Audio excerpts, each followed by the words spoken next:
Hello and welcome back to Trailblazer MTG. I am Paul, or Prop, and in this video we have the second round match of the February Asynchronous Pioneer Lander or Trailblazer League. If you saw my last video, I was victorious in the first round, going 2-1. And quickly, I want to go over the round 1 winners. First up, my Azorius Slash list. The other winners, just to give you a sense of the metagame, were a Dimir Tempo deck, similar to my list, but with black-blue. A Bant Scapeshift Control list, which is a very interesting list. Jund lands-based deck.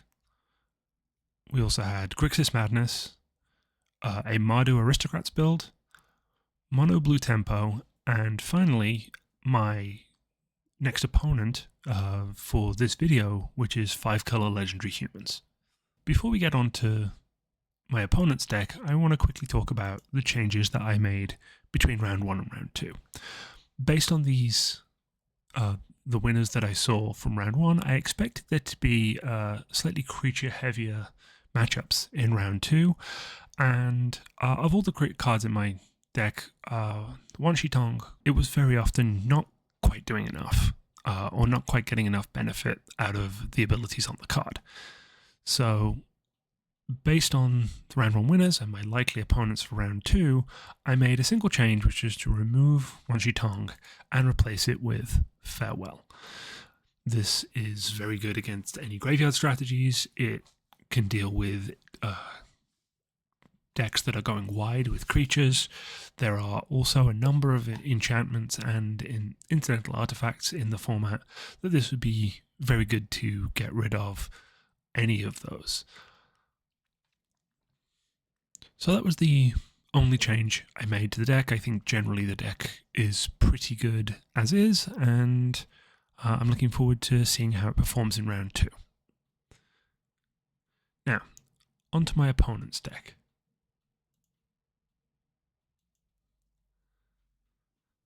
My opponent in round 2 will be playing 5-color Legendary Humans, which is fairly self-explanatory. This deck is running a very large suite of creatures, which are primarily legendary. There are a few non-legendary human matters cards, like General's Enforcer. Luminarch Aspirant isn't humans matter, but it does buff these smaller creatures. We have Thalia's Lieutenant, which definitely cares about humans. We also have Hamlet Vanguard, which again, humans matter. And finally, Questing Druid, which in a 5-color deck, getting permanently buffed based on all the other colors of mana you're going to be spending to cast these creatures. Plenty of benefits. Are we looking at here, and what do we have to worry about? Well, a lot of these creatures have a lot of value. They interact well with each other. There are some good hate pieces that slow your opponents down, like Makdi. Both of the Thalias are very good against my deck, non-creature spells, and the non-basic lands. Also, Thalia in the Gitrog monster, absolute powerhouse card. If you can't, First Strike and Death Touch makes it basically impossible to get rid of in combat. It also has the abilities of 3-mana Thalia. So that is very powerful, and really I'm going to need to prioritize removal. A couple of things that might get in the way of that are creatures like Ademi. Ademi being able to sacrifice 1 mana to give everything you have hexproof and indestructible is very useful. However, Farewell will get around that, but there are plenty of my other Wrath effects will be countered by this, so this is a kill on sight kind of card. Beyond that, I think looking at too many individual abilities is going to be a little getting into the weeds against a deck like this. They are looking to, while still staying fairly low to the ground, play some very high impact, very powerful creatures that can either alone or in groups take over the game. So I've got to kill early, kill often, and counter anything I can. They do have some uncounterable options, and when we get onto the lands, we'll see some of the other things there. To support this, they have a couple of planeswalkers. Obviously, Oko, very powerful planeswalker, can turn some of my bigger, more powerful creatures or useful pieces into elks, and can kind of keep them in the game with the food token generation. And the Aether Spark just represents a huge amount of card draw if it's able to get online, attach to a creature, and get going. Otherwise, artifacts, Mox Amber, we have a single target for Cloud, which is the Shadow Spear, the Soul Cauldron, Relic of Legends, again, really useful way to cast legend spells, same as the Amber, and the Seriema, which will be a tutor for whatever legend they really need in the matchup. Now, going on to the lands, this is a 5-color deck, so there are a lot of colors that need to be represented. They still have one basic of every type with forest, island, mountain, plains, and swamp, as well as all of the triomes, plenty of other fixing, shock lands, fetch lands. But the ones that I need to really be concerned about here are Plaza of Heroes, which will help them fix their mana to get these heroes into play, these legends, and the big one really, which is the one I should be keeping any of my land destruction removal for, which is Cavern of Souls, because if they will almost certainly name human, and when they cast a human, not being able to counter it will turn off a significant part of my deck. In terms of what I have, my non-creature counter spells, my negates, and my Dovin's Vetoes, not going to be all that useful in this matchup. Probably should be looking to mulligan or put them away where possible. Otherwise, I think I'm going to need to hit plenty of removal, probably at least one, if not more, Wrath effects to slow them down and really just try and win the tempo game. But with that, we will head into the match and let's see how we do this week.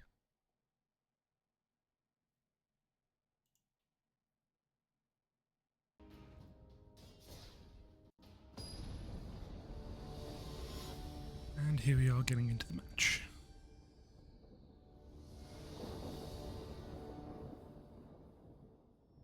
Okay, we've won the die roll. That's a really good start.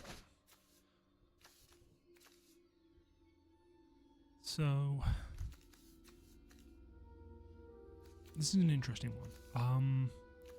We have the ability to Riddler onto... We have the Qatar Commando if we need it. He doesn't have a lot of... apologies. They don't have a lot of artifacts, but it does give us access to an early Foretold Doom Scar. We just need to hit one more land. I think I'm going to keep this with the redraw.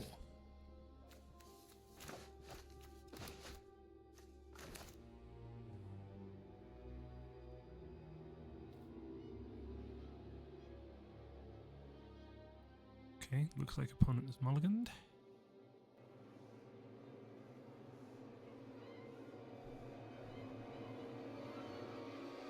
Interesting to see what they're digging for, but okay, they've kept 6. So, let's leave this plains.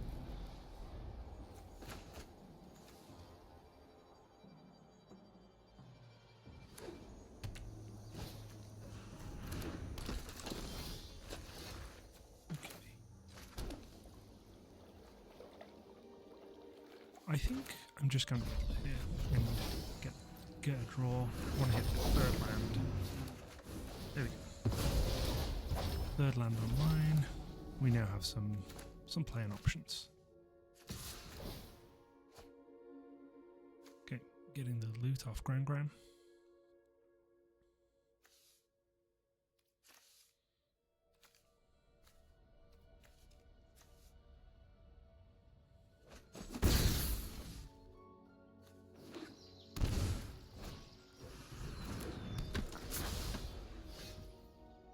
Okay, so we have our fourth land. So they're all ways away from transforming, but they can use these to loot.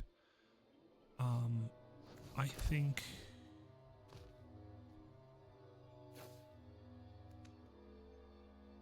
I am going to foretell this and pass the turn. I can always flood more if necessary to bounce something, but right now taking one, not a big deal.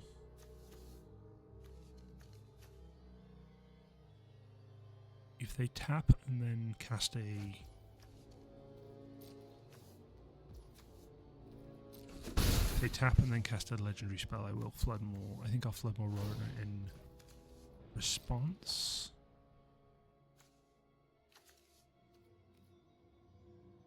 Kind of want them to commit more to the board before I think about the Doomscar option. Pitching a lot of lands, so they may be a little flooded here. Yeah, I think I'm going to do this.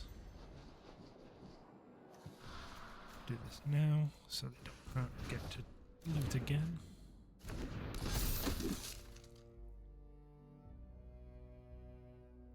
So they can save one creature with Zach.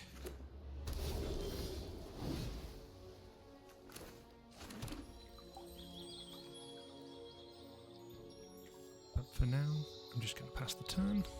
Hit it back to them. I have the Glenalendra to flash in.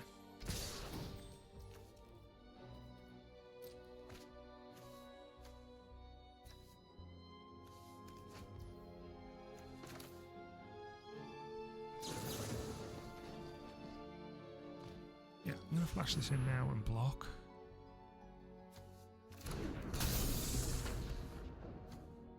I don't know that they have many instant speed interactions.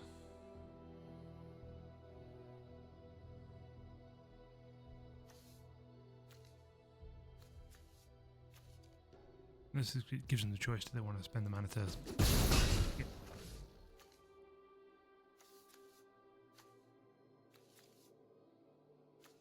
So they let the ground die. They've obviously got a lot of value out of the loot so far, and their deck is fairly low to the ground. A lot of their creatures are 2 and 3, as we saw. Okay, now we see a cloud. So this is probably going to get the Shadow Spear, but I do have the counter. Oh no, they're going to be able to play the Shadow Spear this turn. Ah, Aether Spark. I forgot about that. That is also an equipment. I'm just going to go get an island now, get the shuffle.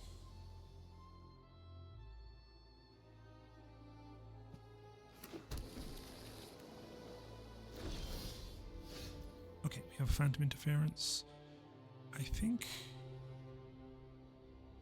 Yep, we're going to...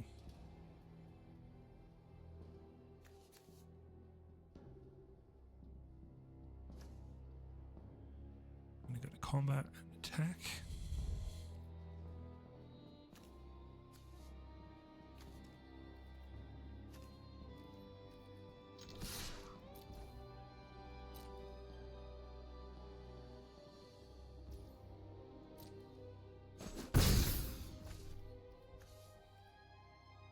We also have the Commando, which can kill the Aether Spark, although it needs to be...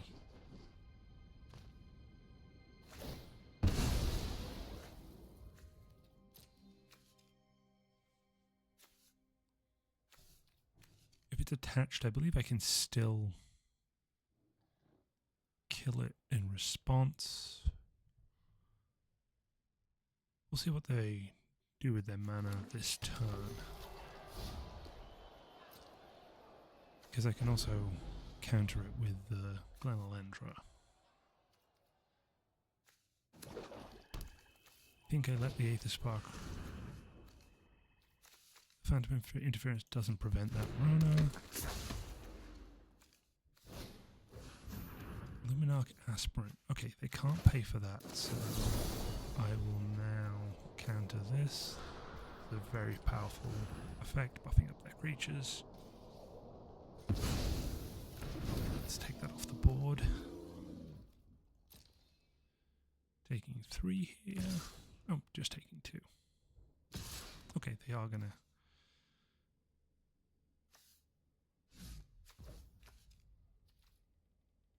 Okay, I'm not gonna trade the commando for that, but I am gonna flash this in.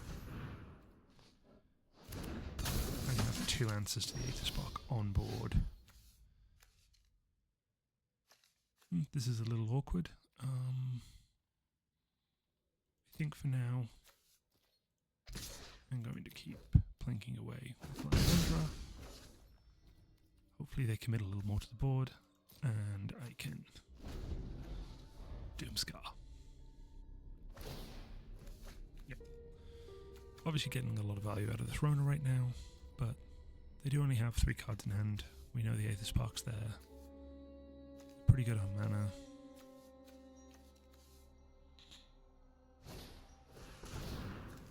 Okay, casting the Toggle.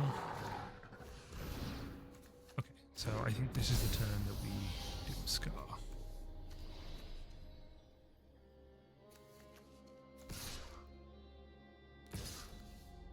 But we do need to get rid of the General's Enforcer first. That is a little awkward.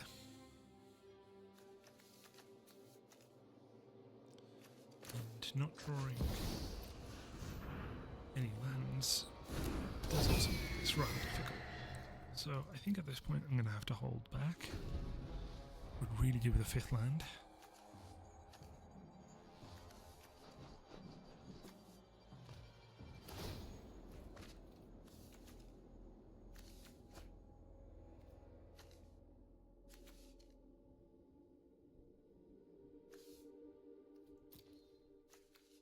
If they want to spend their turn on this, that's fine.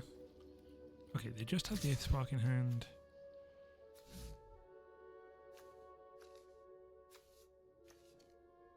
I can block basically most of the threats with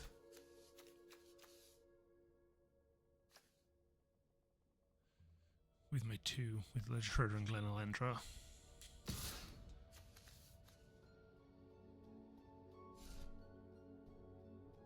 They're intact with the Enforcer, I would just block it, kill it, because then I can Doomscar everything else. Okay. Yep. There's not a lot we can do. We have a lot of expensive and cards that require more options in our bin.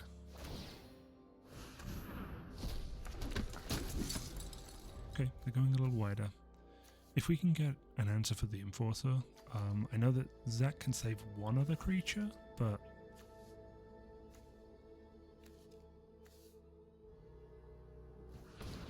right now we are kind of holding them back with the blockers we have on the board.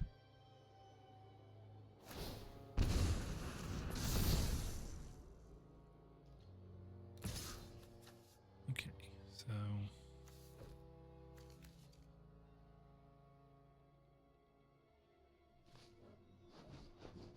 I am not going to be blocking this.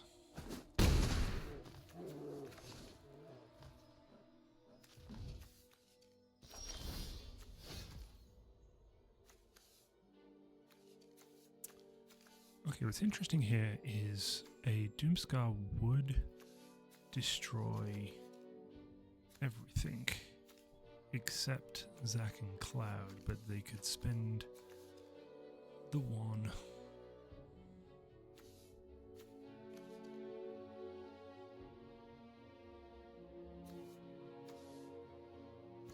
I think what I'm going to do is my best option. I'm going to hold. I'm hoping that they activate the Enforcer or the I'm hoping that they activate the Enforcer so I can counter it with the Dishonest Tidebinder, which will turn it off, which means they can then Wrath and just leave one creature behind, whatever they protect with Zek. So let's pass again. Not getting that 5th mana has been really a challenge with what I have available currently.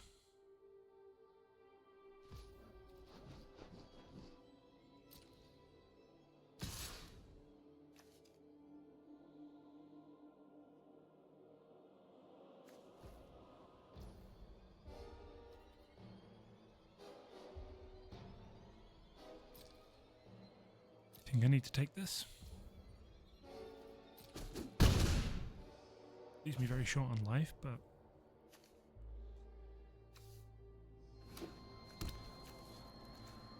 if they, we're hoping that they are not taking the Enforcer.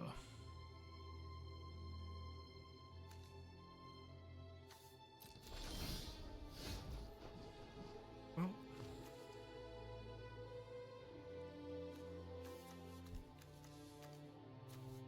I think I have to go for this.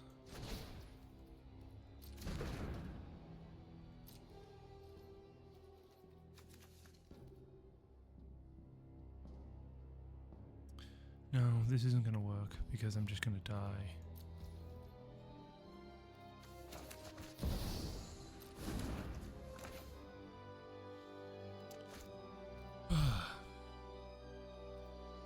Yep, I'm dead.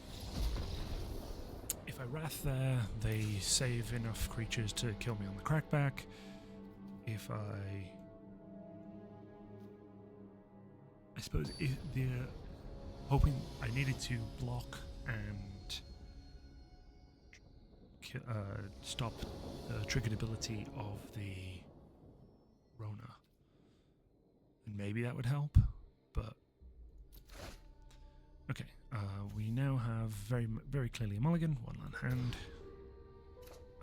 We have a 2 land hand. We have a fast land and an Emeria. I think this is a keep. Giant Killer tapping down. Anger is helpful. I think the Unwelcome Sprite is unfortunately what's... Oh, or the Lockmare.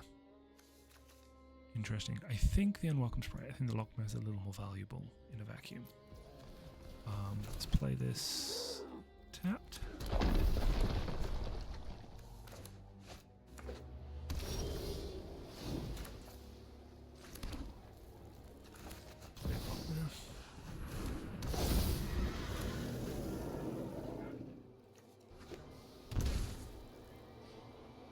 What are they going to be casting first up?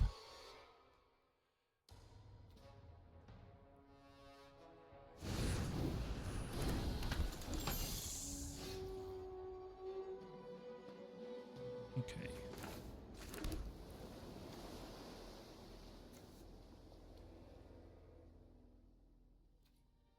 No point in attacking.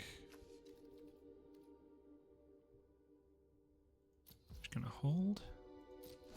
I can airbend whatever they play.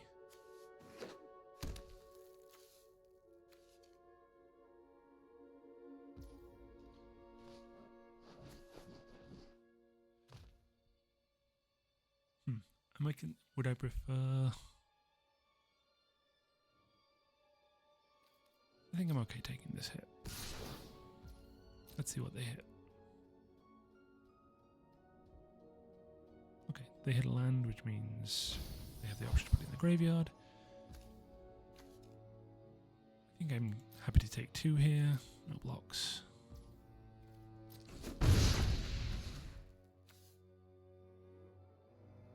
If they don't cast anything, I'll probably just ang the Kellen back to their hand. But no, that's fine. This is a good tempo option.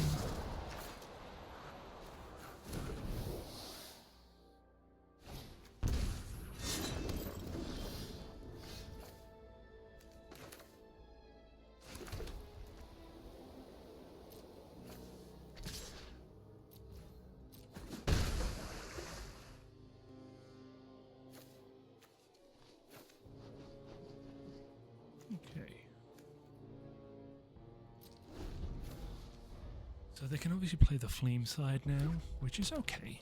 We have the Giant Killer if they Fleam and then equip with Shadow Spear. And if they equip Kellen with the Shadow Spear, we can tap it down for a turn.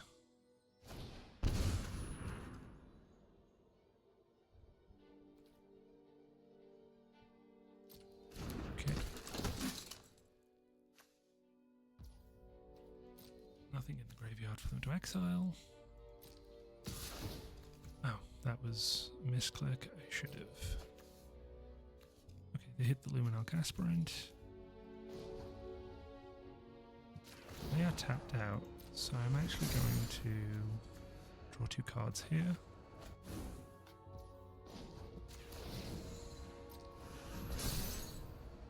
And if they want to have Jurina, nope. They got the Aspirant out of that.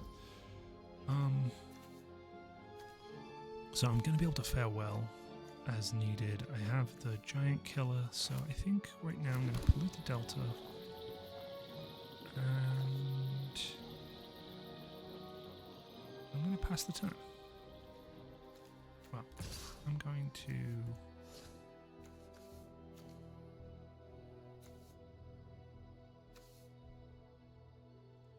I attack with the Lockman.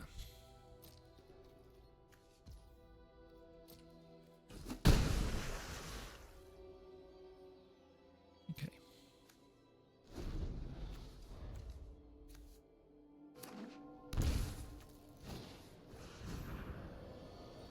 Okay, this is actually pretty good.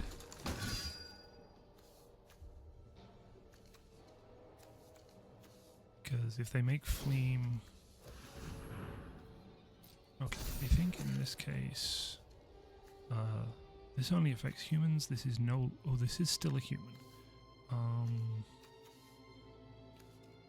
I think I'm okay taking... them countering this. Sacking the Jurina.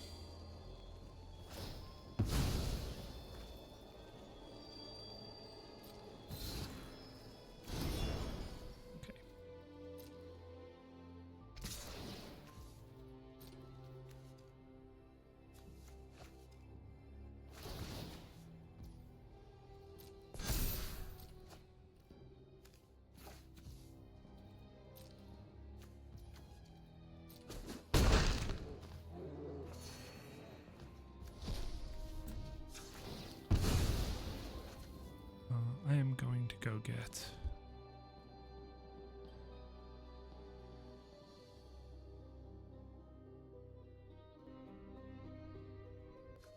I'm going to get the Meticulous Archive. Do not want that. Hoping for a removal spell. Demolition Field is not what I need.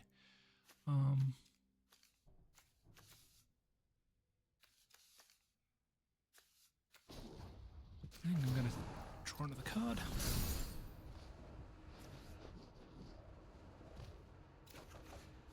Ugh. Well, last game it was screwing. This time it's flooding.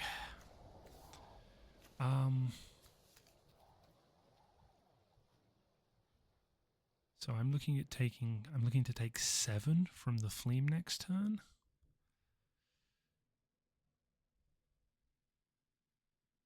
I think I'll attack with Ang. I'm not planning on blocking. I will block Inti if they pump the Inti.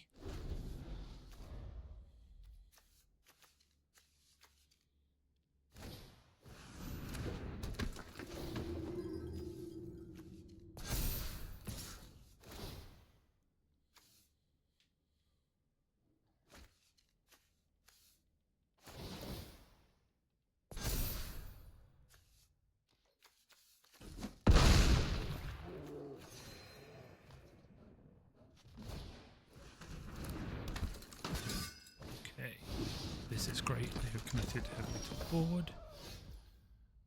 So I'm actually going to attack with everything.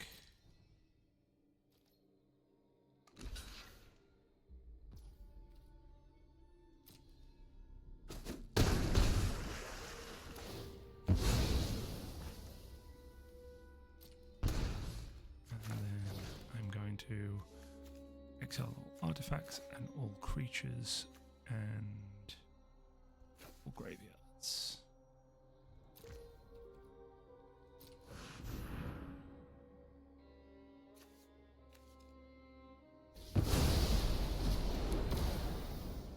And then I'm going to, I'm low on life, so play this island.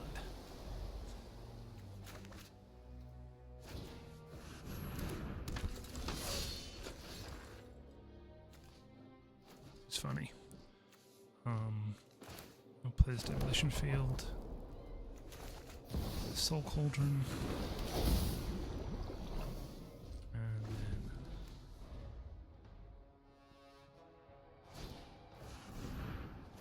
then of course.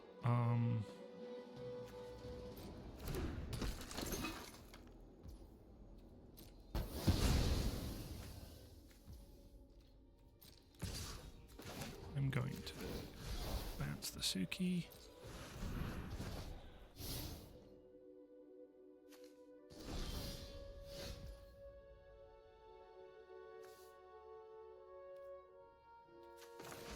I'm going to play this.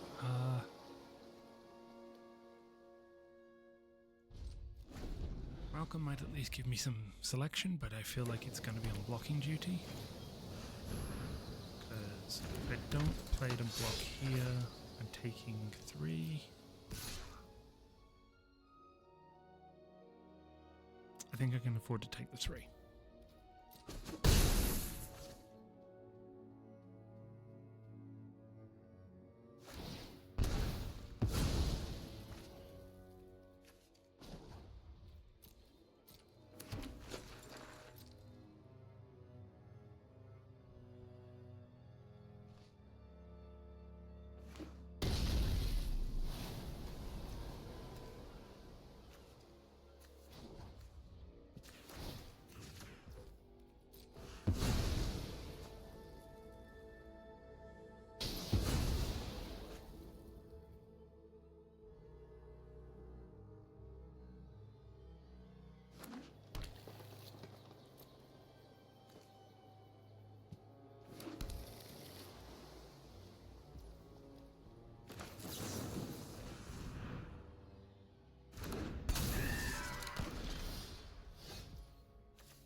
I think I do this. Actually, no. Let's do this post-combat. I'm going to attack to get the draw discard, which will add another creature, another card to my. And then I can 1, 2, 3, 5. Just in case we hit.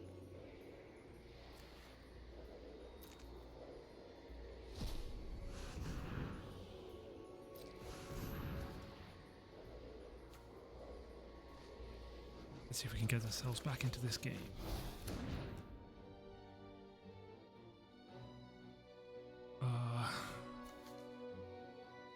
We are not out of it.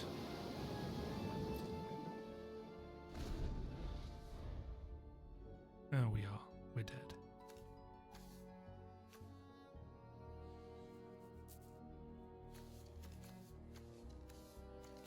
Because we can boot up the Sanctuary, we can play the Qatar Commando, but the Malcolm...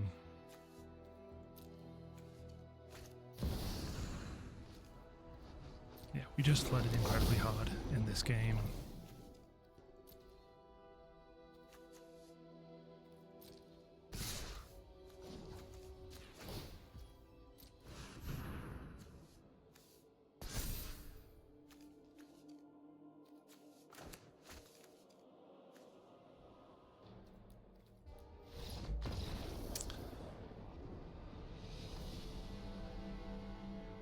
Well, we go down 0-2, but that's it from me now. I'll be right back with a quick post-mortem before we end the video.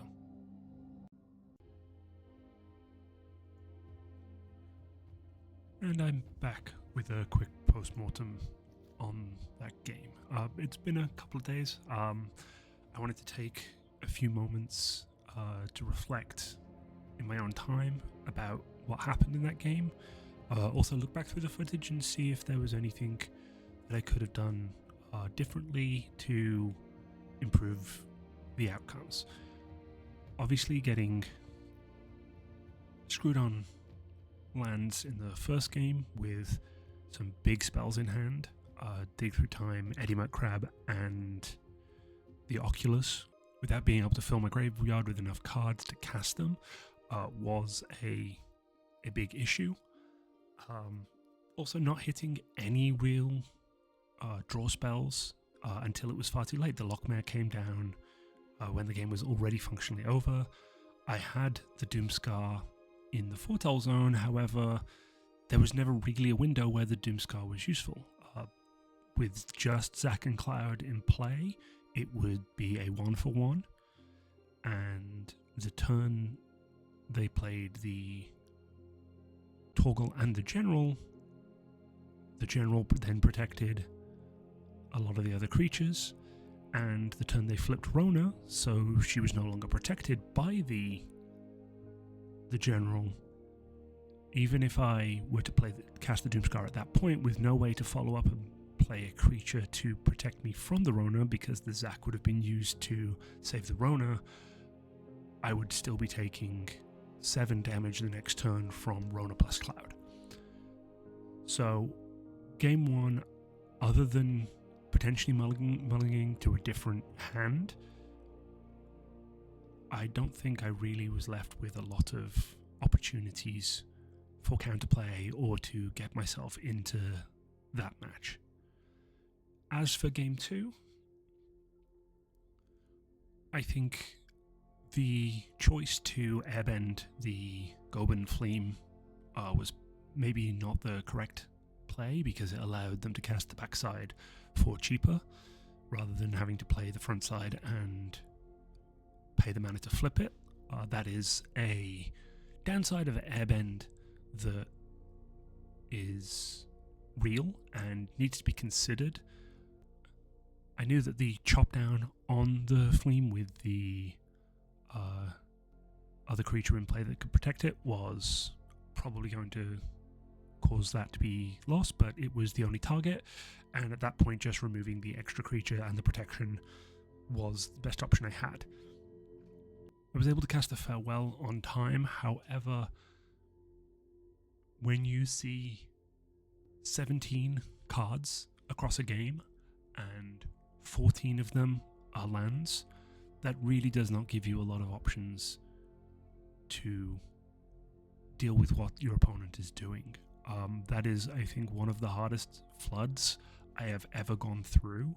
I was able to cast a Treasure Cruise, and it drew 3 lands, and that was my way back. That was my only way back into the game. Treasure Cruise is a really great way to get you back into a game, but when you draw 3 lands and you basically have an empty board, you're not going to do much.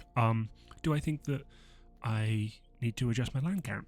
No. I believe that the game 1 showed that more lands is more important.